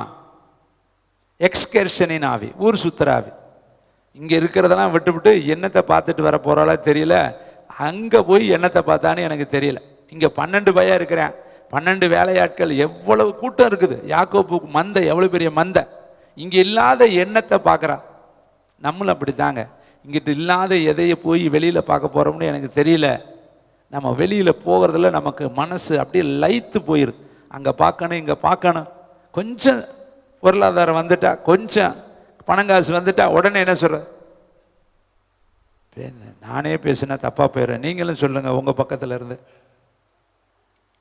ஞாயிற்றுக்கிழமை இன்னைக்கு எக்ஸ்கர்ஷன் டேட்டா மாட்டிட்டாங்க தெரியுமா? நம்ம சபையில் கொள்ள பேர் காலை ஆராதனை அட்டன் பண்ணிட்ட உடனே அடுத்து மிச்ச மீதாரி நேரத்தை போறான் சவுக்க பின்னுனாராம். எங்க பின்னுனாரு? ஹலோ, ஆலயத்தில் தானே பின்னாரு. அங்கெல்லாம் அடி வாங்கினார்ல, எங்கிட்ட அடித்தாலும் அவர் அடி வாங்கினார், ஆலயத்தில் அடித்தார். மிச்ச நேரத்தை பூரா போய் வேதத்தை படிங்க, ஜெபம் பண்ணுங்க, ஃபாஸ்டிங் போடுங்க, நல்ல ரெஸ்ட் எடுங்க. ஞாயிற்றுக்கிழமையில மீதி இருக்க நேரத்தை உங்களுக்கு செலவு செய்யுங்க. ஆனால் அதுக்காக போயிட்டு ஊர் சுற்றுறது, உலகம் சுற்றுறது, எக்ஸ்கர்ஷன் போகிறது, அதை போட்டா எடுத்து ஸ்டேட்டஸில் எதுக்கு போட்டா போடுறீங்கன்னே தெரியல. எதுக்கு போடுறீங்க? அடுத்தவங்க தானே பார்ப்பாங்க. அவங்க என்ன கண்ணோட்டத்தோடு உங்களை பார்ப்பாங்க? உங்கள் உருவத்தை அவர்கள் எந்த அப்பியாசத்தில் பார்ப்பார்கள்? நீங்கள் அதை போடும் பொழுது அவர்கள் இச்சையோடு அதை பார்த்தார்கள்னா நம்ம நினச்சிக்கிட்டு இருக்கோம் அவங்க என்ன கண்ணோட்டத்தோடு பார்க்குறாங்க. இன்னைக்கு வால் போஸ்ட்டை எத்தனை பேர் இச்சையோடு பார்க்குறாங்க தெரியுமா? அதுக்கே ஒரு கூட்டம் இருக்குது. வால் போஸ்ட் கடியில் நின்று அதை அப்படியே கவர்ச்சிகரமாக பார்த்து அந்த ரசித்து அதன் நிமித்தம் தன்னுடைய இச்சையை நிறைவேற்றி கொள்கிற எத்தனையோ நபர்கள் இருக்கிறாங்க. நம்ம வெளியிடக்கூடிய படத்தையும் ஸ்க்ரீன்ஷாட் எடுத்து அவங்க மிஸ்யூஸ் பண்ணுவதற்கு நிறைய வாய்ப்புகள் இருக்குது. நம்ம அதை என்ன பண்ணுறோம்? போட்டோவை அழகழகாக டிசைனில் எடுத்து அதை நம்ம பிளாஸ் பண்ணுறோம். யாரை எங்கே பிளாஸ் பண்ணுறோம்? பொது வலைதளத்தில் வெளியிடுறோம். அது யாரோ எனி ஒன் பர்சன் எவனுக்கோ அது போகுது. அவங்களுக்கு பிடிச்சவங்க கூட ஷேர் பண்ணி அதை ஸ்க்ரீன்ஷாட் எடுத்து அனுப்பி விட்ருவாங்க. அது ஃபேஸ்புக்கில் வெளியிட்டுருவாங்க. பல இடங்களுக்கு அது போகும். ஆனால் லட்சம் கோடி முறை சொன்னாலும் ஜெம்ம புத்தியை மாற்றவே முடியல. ஆனால் போட்டுக்கிட்டு தான் இருக்கிறோம். அதில் நமக்கு ஒரு சந்தோஷம். நம்ம போட்டாவே எல்லாரும் அதில் இப்போ எத்தனை பேர் பார்த்துருக்காங்க? 45 பேர் பார்த்துட்டாங்க. 45 பேர் உன்னை இச்சையோடு பார்த்துருக்குறாங்க. 45 பேருக்கு உங்கள் கண்ணில் அவங்க கண்ணில் ஒரு வேளை நீ இடர்ல இருந்தா மீதி வசனத்தை சொல்லுங்க. இப்படியும் பேசலாமா பிரதர்? பேசலாம். உனக்கு என்ன கல்? இதில் குளிச்ச மாதிரி போட்டா போடுறாங்க. இதில் கொடுமை என்னன்னா, கடலில் குளிச்ச மாதிரி ஒரு போட்டா, ஸ்கேர் ஸ்டைலோடு அதை கட்டுற மாதிரி ஒரு போட்டா, நைட்டியில் ஒரு போட்டா, வேற டீயில் ஒரு போட்டா. இது எதுக்குங்க? இதெல்லாம் ரகசியமாக வச்சுக்க வேண்டியதெல்லாம் எதுக்கு போடணும்? அப்போ நம்ம எவ்வளவு மதியற்றவர்கள் பாருங்கள், எவ்வளவு ஒரு பெக்குலியராக நம்ம நடந்துகிட்டு இருக்கிறோம். ஆவிக்குரிய உலகத்தில் தாங்க இதெல்லாம் இருக்குது. உங்கள் போட்டாவை நீங்கள் வச்சு பாருங்கள், விடிய விடிய கூட பாருங்கள். அதை ஏன் மற்றவங்க பார்க்க பொது வலைதளத்தில் நம்ம வெளியிடுறோம்? அதை எத்தனையோ பேர்கள் இரவு பகலாக உட்காந்து அதை பார்ப்பாங்க இல்லையா? அதை நீங்கள் செல்லு நீங்கள் மட்டுமா வச்சுருக்கிறீங்க? அதை யார் இப்போ நமக்கு செல்லுன்னா எல்லா பிள்ளைகளும் தான் யூஸ் பண்ணுதுங்க. அதுக்கு எடுத்து எப்படி பார்க்குதுன்னு யாருக்கு தெரியும்? இதை கேட்குற தம்பி தங்கச்சி, நமக்கு அது அழகாக தெரியலாம், அதில் எப்படி இருக்கலாம், தவறான காரியங்கள் இருக்கலாம் இல்லையா? தலையை எடுத்துட்டு வேற உடம்பு வச்சுருவாங்க. அப்படிலாம் இருக்குது. இன்னைக்கு ஏஐ வந்துருச்சு, எப்படி வேணாலும் பேசுகிற மாதிரியே கொண்டு வந்துடுறேன். உருவத்தையே மாற்றக்கூடிய அளவுக்கு இன்னைக்கு டெக்னாலஜி வந்துருச்சு. நம்ம நினைக்கிற மாதிரி கிடையாது. அதனால ஆவிக்குரியவர்கள் விவேகத்தோடு நம்ம இருக்கணும் தேவனுடைய பிள்ளைகளே. இங்க பாருங்க, வேதம் சொல்லுது, தீனால் ஊர் சுத்த போனா. நம்மளும் தயவு செய்து லீவு விட்டா ஊர் சுத்தாதீங்க. எப்பயாவது ஒரு முறை போவது, அதுவே நம்முடைய வாடிக்கையா வைக்காதீங்க. முடிஞ்ச அளவுக்கு பெண்கள் வீட்டில் இருக்க கற்றுக்கொள்ளுங்க. இவன் என்ன பண்றா, இங்க 12 பையன் இருக்கிறான்ல, அவங்களோடு இருக்காம அங்க போனான். அங்க போனப்ப சீக்கியம் என்கிறவன் கொண்டு போய் தீட்டுப்படுத்திட்டான். இப்போ என்னாச்சு, அவன் சம்பந்தம் கேட்குறான், உன் பொண்ணை எனக்கு கொடு, என்ன சம்பந்தம் கேட்டாலும் பகுமானம் கொடுக்குறேன். இப்போ தீட்டுப்பட்ட பொண்ணை என்ன பண்ணுறது? இப்போ யாக்கோப்பு தடுமாறுறான், பெண்ணு தீட்டுப்பட்டுட்டா, இப்போ என்ன பண்ணுறது? கூட்டிகிட்டு போயிடுறதா? இப்போ தான் லேவியும் சிமியோனும் கொலைக்காரர்களாய் மாறுவதற்கு இந்த சம்பவம் தான் காரணமாக மாறுச்சு. இவங்க 2 பேரும் கொடுமையான பட்டயங்கள் என்று வேதம் சொல்லுது. இதெல்லாம் படிச்சிருப்பீங்க. தீனாளின் நிமித்தம்தான் லேவியும் சிமியோனும் கொலைகாரர்களாய் மாற்றப்பட்டார்கள். ஏனென்றா இவங்க சொல்கிறாங்க, விருத்த சேதனம் இல்லாதவங்களுக்கு எங்கள் பொண்ணை கொடுக்க மாட்டோம், நீங்கள் விருத்த சேதனம் பண்ணுனா நாங்கள் சம்பந்தம் கலக்கிறோம். அவங்க சொல்கிறாங்க, பொண்ணு கிடைச்சா போதும், விருத்த சேதனம் பண்ணிக்கிறாங்கிறாங்க. கடைசியில் விருத்த சேதனம் பண்ணின உடனே அவங்க நோவு எடுத்துக்கொண்டது. அப்பொழுது இவர்கள் பட்டயத்தை எடுத்துக்கொண்டு போய் வெட்டினார்கள், அத்தனை ஆண் புத்திரனை கொன்று போட்டார்கள். இதனால தான் கடைசி நாள் ஆசீர்வதிக்கும் பொழுது சொல்கிறாரு, சிமியோனும் லேவியும் உங்கள் பட்டயம் கொடுமையான பட்டயங்கள், கடிந்து கொண்டார். அப்போ நம்முடைய வாழ்க்கையில் இது ஒரு ஆவதும் பெண்ணாலே அழிவதும் பெண்ணாலேன்னு உலகம் சொல்லுது. ஆனால் புத்தியுள்ள ஸ்திரீ வீட்டை கட்டுவா, புத்தி இல்லாத ஸ்திரீ வீட்டை இடிச்சு போடுவாளாம். அப்போ இவ ஒருவேளை இந்த தீனால் வீட்டில் ஒழுக்கமாக, அவனுக்கு இருந்தது ஒன்று தான். அந்த ஒன்றால் பாருங்க அவன் வாழ்க்கை நிம்மதி போடி கடைசியில் அவளை கூட்டிக்கிட்டு ஊர் ஊராக ஓடுறேன். அவன் வாழ்க்கை எவ்வளோ வேதனையாக இருக்கும். 12 வயலை பெற்று ஒரு பொம்பளை பிள்ளையை பெற்று, இந்த பிள்ளையால் எனக்கு எந்த இடத்துல நிம்மதி இல்லையே. அப்போ சம்பந்தம் யாரோட போய் போட்டேன்? அங்கே வசனம் சொல்லுது பாருங்க, யாரோட போட்டேன்? அந்த வசனத்தை வாசிங்க.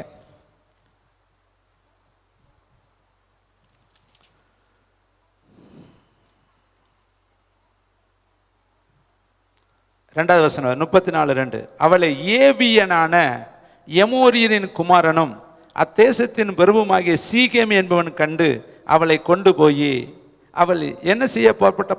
1வது வசனம் பாருங்க. லேயால் யாக்கோப்புக்கு பெற்ற குமாரதை தீனால் தேசத்து பெண்களை பார்க்கும்படி புறப்பட்டாள். பெண்களை பார்க்க புறப்பட்டால் எங்க போனாலாம்? ஏவியனான எமோரியரின் குமாரன் அத்தேசத்தின் பிரபுவாகிய சீகேம் என்பவன் கண்டு, அவன் பார்க்கிற அளவுக்கு இவள் அந்த தேசத்துக்குள்ள போனாள். அதனால தாங்க ஒரு பெரிய பிரச்சனையே வந்துச்சு. அங்க அவ்வளவு ஆண் புத்திரர்கள் சாவதற்கு தீனால் காரணமாய் போனாள், லேவி காரணமாய் போனான், சிமியோன் காரணமாய் போனான். அது யாக்கோப்புடைய வாழ்க்கையில மிகப்பெரிய வேதனையா போச்சு. அப்ப நம்ம ஒரு நாளும் சூழ்நிலைகளுக்காக சம்பந்தம் போடக்கூடாது. இவன் ஒத்துக்கிட்டேன், நீங்க விருத்த சேதனம் பண்ணுங்க, நான் கொடுக்குறேன் என் பொண்ணை. உபாகமத்தில் கர்த்தர் என்ன சொன்னாரு? அவர்களோடு நீ சம்பந்தம் கலக்கக்கூடாதுங்கிறார். இப்போ விருத்த சேதனம் உள்ளவர்களுக்கும் விருத்த சேதனம் இல்லாதவர்களுக்கும் சம்பந்தம் இல்லை. இப்போ இவன் என்ன பண்ணுறான்? பொண்ணை கட்டணும்னா விருத்த சேதனம் பண்ணுங்கன்னு சொல்லி அந்நியனை விருத்த சேதனம் பண்ண வைக்கிறான். அவன் உடன்படிக்கைக்கு கீழ்ப்படியலை, பொண்ணுக்காக கீழ்ப்படுகிறான். இன்னைக்கு கட்ட போகிற நிறைய பேர்களும் கல்யாணம் முடிக்கிறவரையும் என்ன சொன்னாலும் கேட்பாங்க. போடுறா தோப்புக்காரணும்னா என்னி கேட்பேன், நீ நினைக்கிற நம்ம சொன்னோன்னே போடுறான்னு. ஆனால் இன்னைக்கு போடுவேன், ஆனால் ஒரு நாளைக்கு முதுகுல போடுவேன் பார்த்தியா, அன்னைக்கு தாங்க புத்தி வரும். இன்னைக்கு நம்ம பிள்ளைகளுக்கு எவ்வளவு சொன்னாலும் இந்த கண் மயக்கம்னு ஒன்று இருக்கு இல்லையா, அந்த மயக்கத்தில் பிள்ளைகள் இருக்குது. ஆனால் ஒரு நாளைக்கு கண் தெளிவு வந்தோடனே ரொம்ப ரொம்ப வருத்தப்படுது. அருமையான தம்பி தங்கச்சி தாயை தகப்பனே, ஒரு நாளும் அசுத்தத்தோடு சம்பந்தம் வைக்காத, அவர்களோடு ஐக்கிய வைக்காத. விருத்த சேதனம் உள்ளவனுக்கும் விருத்த சேதனம் இல்லாதவனுக்கும் தொடர்பே கிடையாது. கிறிஸ்தவனுக்கும் அவிசுவாசிக்கும் சம்பந்தமே கிடையாது. சம்பந்தம் வைக்காத, வாழா வெட்டியா கூட இருக்கட்டும், ஆனால் சம்பந்தம் போடாத. அந்த சம்பந்தம் வாழ்க்கையை கெடுத்து நாசப்படுத்தி உங்க வாழ்க்கையில வேதனையும் கண்ணீரையும் துக்கத்தையும் பாடுகளையும் அவமானங்களையும் கொண்டு வந்துடும். நம்ம நினைக்கிறோம் இன்னைக்கு நல்லா தாங்க தெரியும், ஆனால் பின்னாடி தாங்க அதோடைய வேதனையை நம்ம அறிந்து கொள்ளணும். நமக்கு அது எவ்வளவு வேதனை என்பது தெரியும். அடுத்து பாருங்க, 3வது பாயிண்ட். இந்த பாயிண்ட்ல பேசின நிறைய காரியங்கள் இருக்கு. இன்னொரு காரியத்தை நான் உங்களுக்கு சொல்ல விரும்புகிறேன். யோசுவா 23 12 13 வாசிங்க. 299வது பக்கம். அங்கேயும் யோசுவா மூலியமா கர்த்தர் சொல்லுகிற வார்த்தை. 299வது பக்கம், யோசுவா எழுதின புஸ்தகம் 23 12 13. நீங்க 23ஆம் அதிகாரம் 12 13. யோசுவா 23 12 13. நீங்கள் பின்வாங்கி போய் வாசிப்பா, உங்களுக்குள் மீதியாய் இருக்கிற இந்த ஜாதிகளை சேர்ந்த அவர்களோடு சம்பந்தம் கலந்து நீங்கள் அவர்களிடத்திலும் அவர் உங்களிடத்திலும் உறவாடினால், பேசக்கூட கூடாதுங்கிறார், அவர்களோடு உறவாடினால் உங்கள் தேவனாய கர்த்தர் இனி இந்த ஜாதிகளை உங்களுக்கு முன்பாக துரத்தி விட மாட்டார் என்றும், உங்கள் தேவனாய கர்த்தர் உங்களுக்கு கொடுத்த இந்த நல்ல தேசத்திலிருந்து அழிந்து போகும் மட்டும் அவர் உங்களுக்கு கண்ணியாகவும் வலையாகவும் உங்களுக்கு உங்கள் விழாக்களுக்கு சவுக்காகவும் முள்ளுகளாகவும் இருப்பார் என்றும் நிச்சயமாய் அறியுங்கள். பார்த்தீங்களா? இனிமேல நான் உங்களை துரத்திலாம் விட மாட்டேன். அவங்க உனக்கு முள்ளா இருப்பாங்க, கண்ணியா இருப்பாங்க, வேதனையா இருப்பாங்க, சவுக்கா இருப்பாங்க. நீ யாரை போய் பற்றி கொள்ளுகிறியோ அவங்க தான் உனக்கு பிரச்சனையா இருப்பாங்க. அப்ப நம்ம எங்க சம்பந்தம் வைக்கிறோம்? அதுதான் பிரச்சனை. காலமெல்லாம் பிரச்சனை. நீங்க ஒரு நாள் பழகின பழக்கம் அது உங்க சாக வரையும் அது உங்களை நிழலை போல தொடர்ந்து வரும். அருமையான தம்பி தங்கச்சி, இன்னைக்கு இருக்கிற நிலையில தப்பிச்சு வந்துருங்க. இருக்கிற நிலையில கர்த்தரை பற்றி கொள்ளுங்க. அதனால கர்த்தர் இன்னைக்கு சொல்றாரு, நீதிக்கும் அநீதிக்கும். பக்கத்துல கை சொல்லுங்க, கொஞ்சம் பேசுங்க. சிஸ்டர், இதுவரை நடந்தது போதும், தயவுசெய்து திரும்பி ஒருத்தருக்கு ஒருத்தர் பேசுங்க. எல்லாம் கரெக்டாக நடக்கிற ஆளுங்க மாதிரி பார்க்குறேன். சொல்ல மாட்டீங்களே, என்னடா பார்த்தியா நான் சொன்னேன் என்னை பற்றி என்ன நினைப்பாங்க? இவ்வளோ நாள் சினிமா பார்த்தது போதும், டிவி பார்த்தது போதும், நாடகம் பார்த்தது போதும், சீரியல் பார்த்தது போதும், அப்பப்போ கோவம் வந்தப்போ கெட்ட வார்த்தை பேசுனது போதும், அப்பப்போ கடை வாங்கினது போதும், வட்டிக்கு வாங்கினது போதும், பாட்டல் வாங்கினது போதும், விற்றது போதும், லேசாக குடிச்சு பார்த்தது போதும், சீட்டு பிடிச்சது போதும், வட்டிக்கு கொடுத்தது போதும், ஹலோ வெத்தலை போட்டது போதும், பீடி குடித்தது போதும், மூக்கு பீடி போட்டது போதும், புகையில போட்டது போதும். இதெல்லாம் அங்கே எங்கே சம்மந்தம் வச்சுருக்க? அவங்களோட உனக்கு என்ன சம்மந்தம் இருக்கு? நிறைய பேர் சொல்கிறாங்க, ஏங்க அவங்க வீட்டில் நடக்கிற சண்டையா, அவங்க வீட்டில் பேசுகிற கெட்ட வார்த்தை, டிசைனான கெட்ட வார்த்தைங்க, உங்களை பற்றி தாங்க. நீங்கள் நினைக்கிறீங்க எங்களை யாருமே பார்க்கலன்னு. உலகமே உங்களை பார்க்குது. உங்கள் பக்கத்து வீட்டுக்காரங்க உங்களை பார்க்குறாங்க, ஏற்று வீட்டுக்காரங்க உங்களை பார்க்குறாங்க, தெருவில் இருக்கிறவங்க உங்களை பார்க்குறாங்க, சுற்றுப்புறத்தில் இருக்கிறவங்க உங்களை பார்க்குறாங்க. உங்களை குறித்து எல்லாரும் அறிஞ்சு வச்சிருக்கிறாங்க. அவங்க உங்களை குறித்து என்ன சாட்சி கொடுக்குறாங்க, அவங்க உங்களை குறித்து என்ன பேச போகிறாங்க, ரொம்ப முக்கியம் இல்லையா? தீட்டுள்ளவன் தொடுகிறதெல்லாம் தீட்டாக இருக்கும். நீ தீட்டு இருந்தேன்னா நீ தொடுற எல்லாமே என்ன ஆயிரும் தெரியுமா? தீட்டாயிரும். அருமையான தம்பி தங்கச்சி, ஃபர்ஸ்ட் பாயிண்ட் சம்பந்தம் இல்லை, ஐக்கியம் இல்லை. அடுத்து பாருங்களே, 3வது பாயிண்ட் இசைவு ஏது. இதை குறித்து 2 வார்த்தைகளை நான் சொல்லிட்டு நான் செய்திக்குள்ள முடிக்க விரும்புகிறேன். வாசிப்போம். எபேசியர் புஸ்தகம் 5ஆம் அதிகாரம் 31வது வசனம். எபேசியர் 5ஆம் அதிகாரம் பவுலடிகள் கொரிந்து சபைக்கு எழுதும் பொழுது சொல்லுகிற எபேசு சபைக்கு எழுதும் பொழுது சொல்லுகிற வார்த்தை. எபேசு புஸ்தகம் 5ஆம் அதிகாரம் 31வது வசனம். இதன் நிமித்தம் மனுஷன் தன் தகப்பனையும் தன் தாயையும் விட்டு தன் மனைவியோடு இசைந்து இருவரும். இசைவுங்கிறது என்ன அர்த்தம் பார்த்தீங்களா? புரியுதா? இசைவுங்கிறது இசைந்து இருப்பார்களாம். 2 சரீரம் ஆனால் ஒரே மாம்சமாக இருக்குமா, அதுக்கு பேர் தான் இசைவு. இப்போ கர்த்தருடைய வார்த்தை சொல்லப்பட்டிருக்கு, கிறிஸ்துவுக்கும் பேலியாளுக்கும் இசைவு ஏது. நீ கிறிஸ்தவனாக இருந்தா பேலியாளோட போய் ஏன் இணையற? இன்னொரு வார்த்தையை உங்களுக்கு நான் நினைவுபடுத்துகிறேன். 1 கொரிந்தியர் 6:16 வாசிக்கலாமா? 1 கொரிந்தியர் 6ஆம் அதிகாரம் 16ஆம் வசனம். தயவுசெய்து கொஞ்சம் வசனத்தை எடுப்போம். நான் ஐயாவா சொல்லிட்டாருன்னு நீங்கள் நினைக்கக்கூடாது. வேசியோடு இசைந்திருக்கிறவன் அவளுடனே ஒரே சரீரமாக இருக்கிறான் என்று அறியீர்களா? எனக்கு தெரிந்த ஒரு தேவனுடைய ஊழியக்காரர், அவர் தெருக்களில் பிரசங்கம் பண்ணுறதை நான் பார்த்துருக்கிறேன். தெருப்பிரசங்கம் பண்ணுவதை நான் பார்த்திருக்கிறேன். துண்டு பிரதி கொடுத்ததை நான் பார்த்திருக்கிறேன். அவர் தெருக்கள் தோறும் பட்டணங்கள் தோறும் சுவிசேஷம் அறிவித்ததை நான் பார்த்திருக்கிறேன்.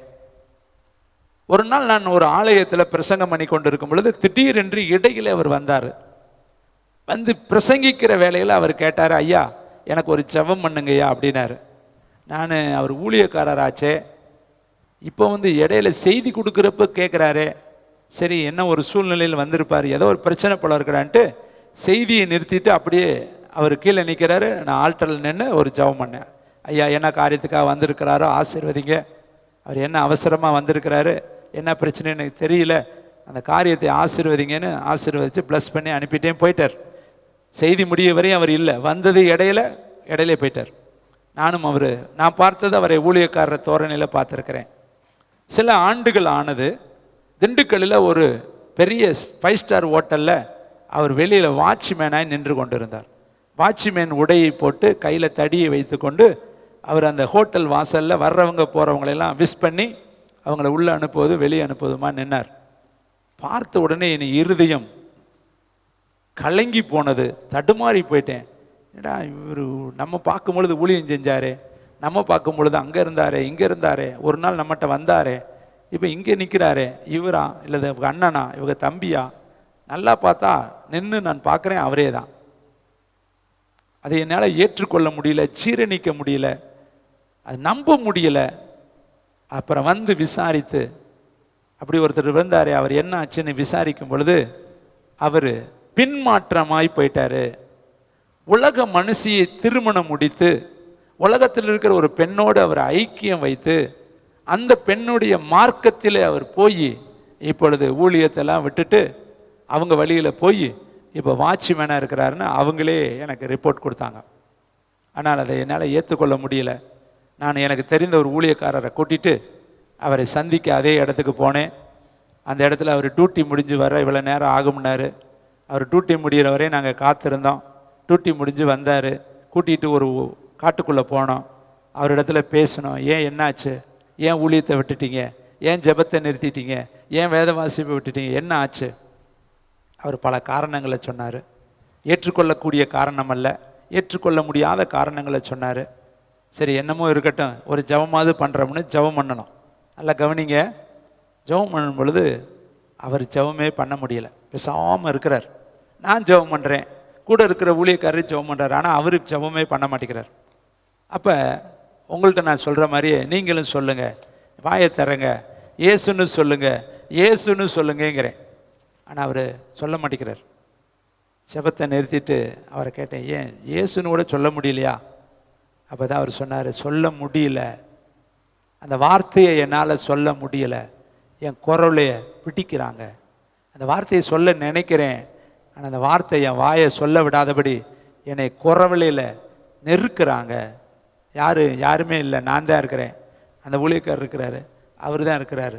ஆனால் எங்களுக்கு 3 பேத்துக்கு நடுப்புற ஒரு அந்தகாரம் அவருக்குள்ளே நிற்கிது, அவரை சொல்ல விடாதபடி.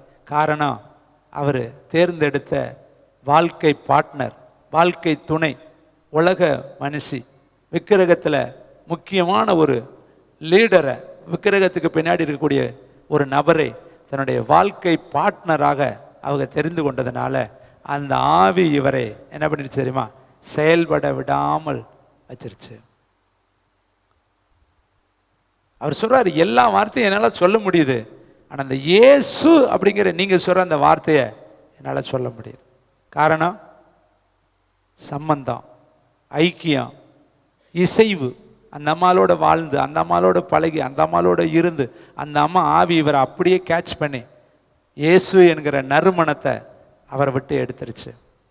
ஒன்று நீ அங்கிட்டு போ, அல்லது அவர் இங்கிட்டு வரும். இதெல்லாம் ஆவிக்குரிய உன்னதமான ரகசியம். இந்த பக்கத்து ஊரில் ஒரு ஊரில் ஊழியத்துக்கு நான் போய் வீட்டில் ஜெபம் பண்ணி எந்த பொல்லாத பிசாசு வரக்கூடாதுன்னு அந்த வீட்டை கடுமையாக கடிந்து ஜெபம் பண்ணி கட்டிட்டு வந்துட்டேன்.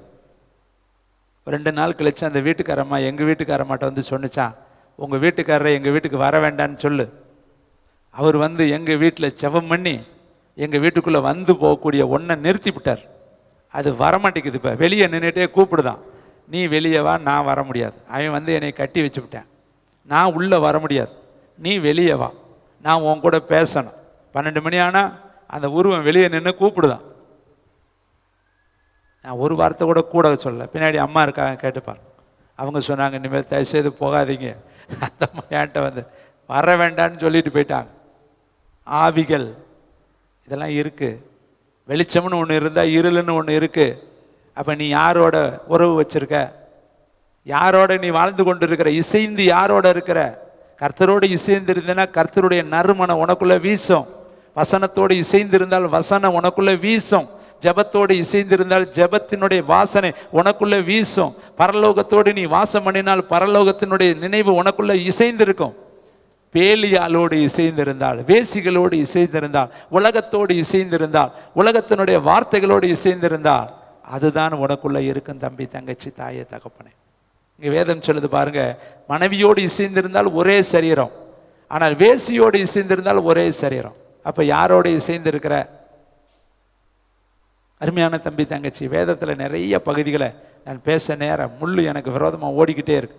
நீங்கள் உங்கள் இசைவு யாரோட நீங்கள் பழகுறீங்க? யாரோட நீங்கள் வாழ்கிறீங்க? யார் உங்களுக்கு பெட் ஃப்ரெண்டு? யார் உங்களுக்கு பெட் வச்சிருக்கிறீங்க? தயவுசெய்து உங்கள் நட்பை கொஞ்சம் ரீசெக்அப் பண்ணி பாருங்கள். எத்தனையோ ஆவிக்குரியவர்கள் இருக்காங்க.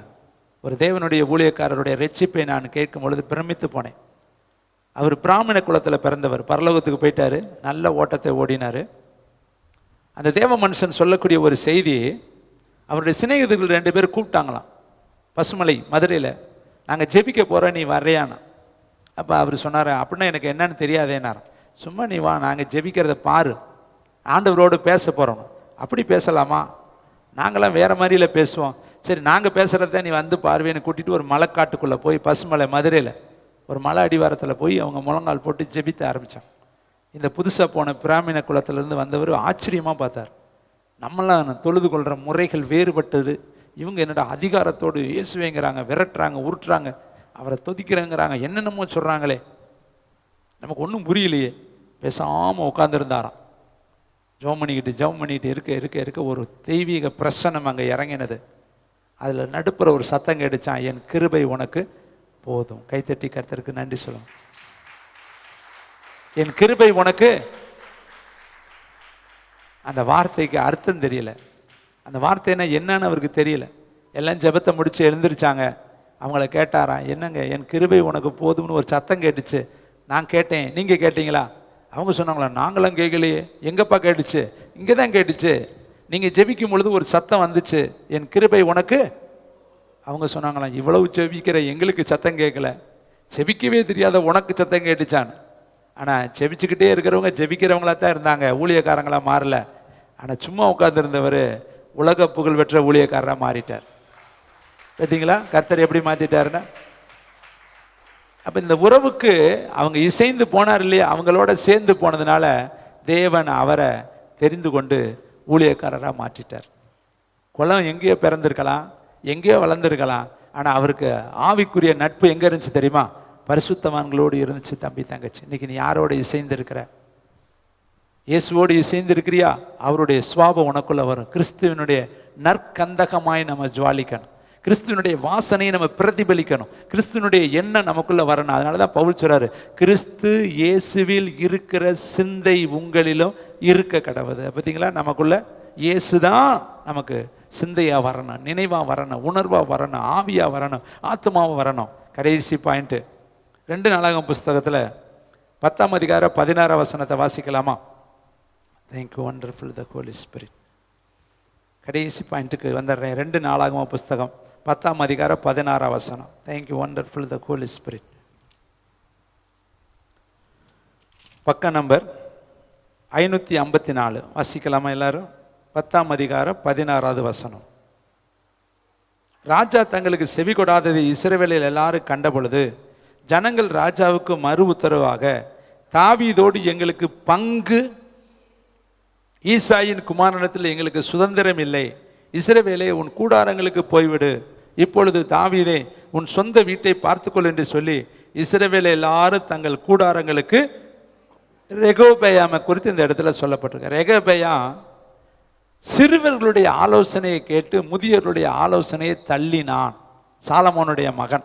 அப்ப ஜனங்கள் எல்லாரும் சொல்றாங்க, தாவீதுடைய வம்சத்தோடு எங்களுக்கு பங்கு இனிமேல் கிடையாது, உறவு இனிமேல் கிடையாது, நீ உன்னுடைய வேலையை பார்த்துக்க, நாங்கள் எங்கள் வேலையை பார்த்துக்கிறோம்னு அவங்க எல்லாம் பிடுங்கிட்டு ஓடிட்டாங்களாம். அருமையானவர்களே, இப்போ நம்ம யாரோட பங்கு வைத்திருக்கிறோம் என்பது ரொம்ப முக்கியம். பரிசுத்தவான்களோடு நம்ம பங்கு வைத்து கொண்டா நம்ம பரலோகத்துக்கு நேராக நம்மளை நடத்தி கொண்டு போவாங்க. அதனால தான் வேதம் சொல்லுது, எசேக்கியேல் சொல்றாரு, நீ ஆயத்தப்படு, உன்னோடு கூட இருக்கிறவர்களை ஆயத்தப்படுத்து, நீ அவர்களுக்கு காவலனா இருக்கு. அப்போ உன் கூட இருக்கிறவங்களோடு நீ நல்ல உறவை வைத்து அவர்களை பரலோகத்துக்கு நீ ஆயத்தப்படுத்தணும். உன்னுடைய பங்கு எப்படி இருக்கணும்? பரலோகத்துக்குரிய பங்காக இருக்கணும், பரலோகத்துக்குரிய காரியமாக இருக்கணும். இந்த 4 தலைப்பை நம்ம யோசித்து பார்ப்போம். சம்பந்தம் ஏது, அடுத்து ஐக்கியம் ஏது, இசைவேது, பங்கேது. கர்த்தர் சொல்றார், இவர்கள் நடுவிலிருந்து புறப்பட்டு பிரிந்து போய் அசுத்தமானதை தொடாத. அப்போ நமக்குள்ள அசுத்தம் ஒரு நாள் தொடக்கூடாது. ஒரு கண்டக்டரு பைபிளை வச்சுக்கிட்டு ஒரு அம்மா பஸ்ஸில் ஏறினாங்க. ஏற்கனவே ஒரு தேவ ஊழியக்காரர் செய்தி சொல்லியிருக்கிறார்.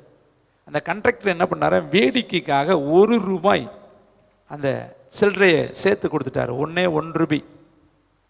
இப்போ அந்த விசுவாசி கையில் வாங்கிட்டாங்க ₹1, ₹3 கொடுக்கணும், ₹4 கொடுத்துட்டாங்க, அல்லது ₹2 கொடுக்கணும், ₹3 கொடுத்துட்டாங்க, ₹1 சேர்த்து கொடுத்துட்டாங்க.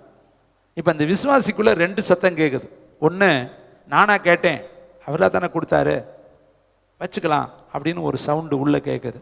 இன்னொரு சத்தம் கேட்குது, கொடுத்துரு, மறந்துட்டு கொடுத்துட்டார், தெரியாமல் கொடுத்துட்டார், அடுத்தவங்க பொருள் நமக்கு வேண்டாம், கொடுத்துரு. 2 சவுண்டு அவங்களுக்குள்ளே உண்டாகுது. அதனால தான் வேதம் சொல்லுது, உன் இருதயமே உன்னை குற்றவாளியாக தீர்க்கும் என்றால் உன் இருதயத்திலும் பெரியவராகிய தேவன் இருக்கிறாரே. உங்களுக்குள்ளே 2 சவுண்டு கேட்கும். ஒன்று செய்யுங்க, ஒன்று செய்யாது. ஒன்று பார்க்காதேன்னு சொல்லும், ஒன்று பாருன்னு சொல்லும். ஒன்று பேசாதேன்னு சொல்லும், ஒன்று பேசுன்னு சொல்லும். ஒன்று உட்காராதேன்னு சொல்லும், ஒன்று உட்காருன்னு சொல்லும். ஆனால் எதுக்கு நம்ம செவி கொடுக்குறோம்? அங்கே ஒருத்தர் வர்றாருன்னு தெரிஞ்சால் பார்க்காதேன்னு நமக்கு சொல்லும். தெரிஞ்சு பார்த்தோம்னா பாரு பாரு பாரு அப்படிங்கிற சவுண்டும் பார்க்காதேங்கிற சவுண்டும் எது கரெக்டாக அதை நம்ம செய்யணும். அருமையானவர்களே, இப்போ வேதத்தில் சொல்லப்பட்டிருக்குது நம்ம யாரோடு ஐக்கியமாக இருக்கிறோம். அருமையானவர்களே, இந்த நாளில் கர்த்தர் நம்ம இடத்துல அதை எதிர்பார்க்கிறார். கர்த்தர் நம்ம இடத்துல இந்த காரியங்கள்லாம் நம்மக்கிட்ட கர்த்தருடைய ஆவியானவர் விரும்புகிறார். இதெல்லாம் நம்ம செய்தோம்னா நம்ம பரலோகத்து குடிமகனாய் நம்ம என்ன செஞ்சிடலாம், மாறலாம். எல்லாரும் எலும்பி நின்று பரலோகத்துக்கு நேர கரங்களை உயர்த்தி, ஒருவேளை கர்த்தர் உங்களோடு பேசின வார்த்தைகளில் உங்களிடத்தில் குறை இருக்கலாம், பலவீனம் இருக்கலாம், இன்னும் முன்னேற வேண்டிய பகுதிகள் இருக்கலாம், விட்டுவிட வேண்டிய பகுதிகள் இருக்கலாம், கடைப்பிடிக்க வேண்டிய பகுதிகள் இருக்கலாம், ஒத்து போக வேண்டிய காரியங்கள் இருக்கலாம், தூரமாய் விலக வேண்டிய காரியங்கள் இருக்கலாம், திரும்பி பார்க்கக்கூடாத பகுதிகள் இருக்கலாம், பற்றி கொள்ள வேண்டிய பகுதிகள் இருக்கலாம், முன்னேற வேண்டிய பகுதிகள் இருக்கலாம், முயற்சி எடுக்க வேண்டிய பகுதிகள் இருக்கலாம். கர்த்தர் இடத்துல நோக்கி பாரு. இந்த சத்தம் கேட்கிற இடத்துல மிகப்பெரிய ஒரு அசைவதலை கொண்டு வருவீராக. இந்த சத்தம் ஆண்டவரே தேசத்துல கர்த்தருக்கு நேராய் ஜனங்களை கொண்டு வருவதாக. இந்த சத்தம் ஆண்டவரே ஸ்தோத்திர நல்ல நிலத்துல விழுந்து விதையாய் மாறுவதாக. ஜனங்கள் சீர்பொருந்தி கர்த்தருக்கு நேராய் திரும்பட்டு ராஜா. கர்த்தர் அப்படி செய்கிறீர், உமக்கு நன்றி. இயேசு கிறிஸ்துவின் நாமத்தில் பிதாவே.